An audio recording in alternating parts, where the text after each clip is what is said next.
Hello and welcome to another video. In this video we're going to be working on the difference between ones and zeros in a row and column.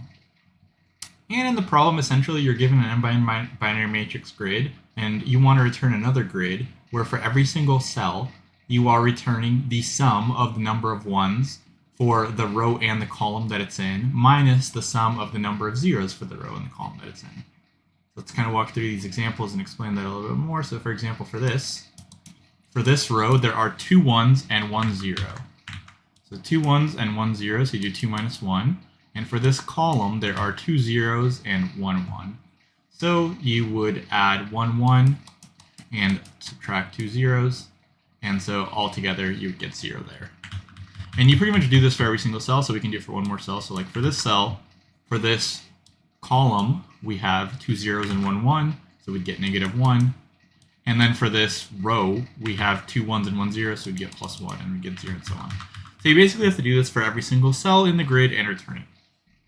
Now, if you were to do like a brute force here, notice the m by n is 10 to the 5th. So you need a linear time or like an n log n solution. So you can't just like have a big matrix and be like, okay, for this one, I'm gonna tally this up and tally this up. Because that solution would be m by n times m plus n, right? Because for every single cell, you would have to tally up the row and the column. So this would fail because m can be 10 to the 5th, so you can get something like 10 to the 5th times 10 to the 5th, which would obviously be too slow. So we need an optimization here. So let's just take this example and show what the optimization is going to be. It's very similar to, in fact, it's almost exactly the same as what we did in yesterday's problem. But essentially what you want to do is, like, let's say this grid is, and we can label these rows and columns, so it'll be like 0, 1, 2, 0, 1, 2. Essentially what you want to do is you want to pre-compute a total for rows and columns first, and then you can get this total in of one time. So we could say, like, for this cell, let's just get the row total and the column total, right? Row total, column total, do some operation with that. That way we can get it in one time. So what's that going to look like? So for the rows, you're going to have an array of the number of rows. In this case, we have 3, so you're going to initialize it all to 0. Same thing for the columns. Initialize it all to 0. And essentially what you do is when you go through a cell, let's say you say this cell. So remember, a 1 is worth 1 point and a 0 is worth -1 point. So you can just check if it's a 1 or a 0. If it's a 1, then for the current row you're in and the column, you would add a 1. And if it's a 0, you subtract a 1. So like for this cell here, we would add 1 to row 0. So row 0, we would add a 1 here. And we would add a 1 to column 0. Or actually, this is negative, so we would subtract. So it would be like -1, -1. Then for this cell, we would add a 1 to row 0. So add a 1, so that's going to be 0. And then we subtract, or we add a 1, sorry, to column 1. So column 1, we're going to add a 1 here. Now for this cell, we're going to add a 1 to row 0 and add a 1 to column 2. So row 0 is going to be a 1, column 2 is going to be a 1.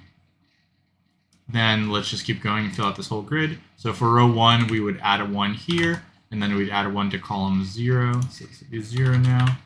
Then for this cell, we would add a 1 to row 1 and column, or sorry, we would subtract the 1 from row 1 and column 1. So subtract.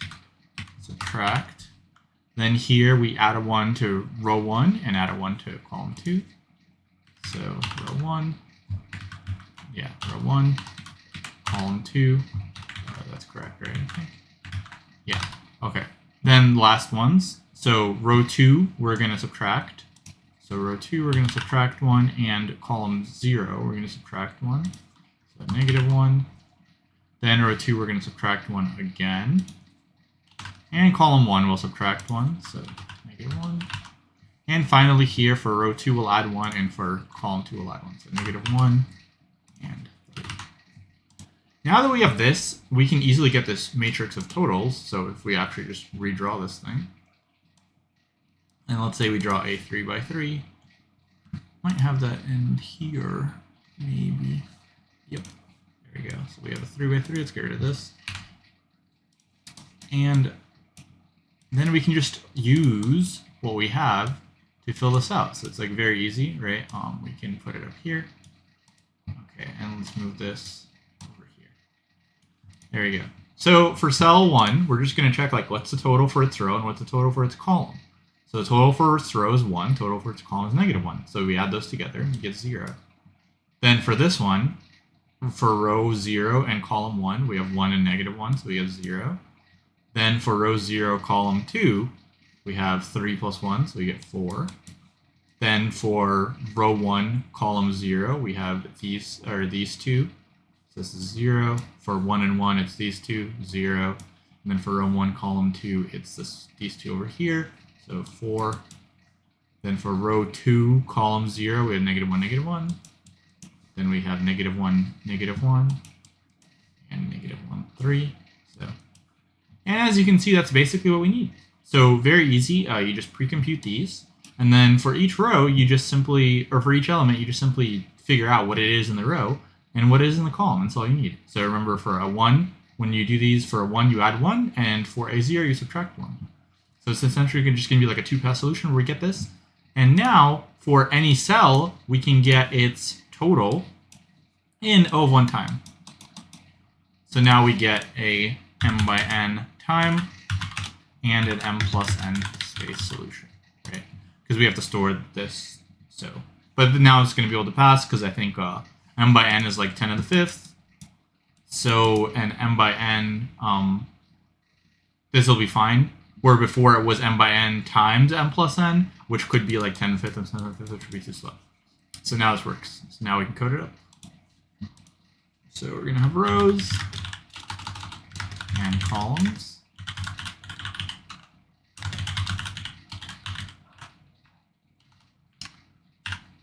And we're going to make this like row and column matrix. So let's just say like rows equals, we'll make it all 0 to start, times rows, columns equals 0 times columns. Then what we have to do is we have to iterate through the grid and add up all these things, right? So we can say like for row in range rows, for column range calls.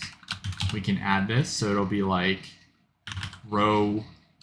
Now, well, we have to check the value first, right? You could write this a bunch of different ways, but we could say like if grid row column equals 1, then we'll add a 1. So we'll say like rows row plus equals 1, columns call plus equals 1.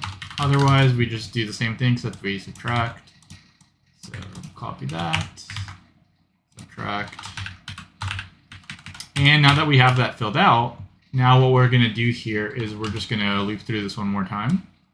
And we also need to make a result, we need to make a result matrix. So let's just make a result matrix. So we'll just call that result. And we'll just make everything will start out as 0. So we'll just make a nested list comprehension. So for range rows, so list comprehension, everything is 0. And now we'll set all the values. Yeah. So we'll just say result row column equals the addition of the whatever it is for the rows and whatever it is for columns, right? So rows row plus calls call, and then we can return that. And that should do it. Let's see. Probably have something wrong here. 0 for this. Oh, right. Okay. There. Okay. And there we go. So pretty good. Yeah. So let's go over the space and time once again. So for the time, essentially we're looping through the rows and columns here. So this is m by n. Then this is building it as m by n, and then this is m by n. So the whole thing is m by n. And for the space, so this is m, this is n, and that's pretty much all the space we need. So it is m plus n. Very, very similar to the easy problem we had yesterday where we had an optimal solution. In fact, almost identical. You're just using the same exact thing. So hopefully this was helpful for you, and if it was, please like the video, subscribe to the channel, and I'll see you in the next one. Thanks for watching.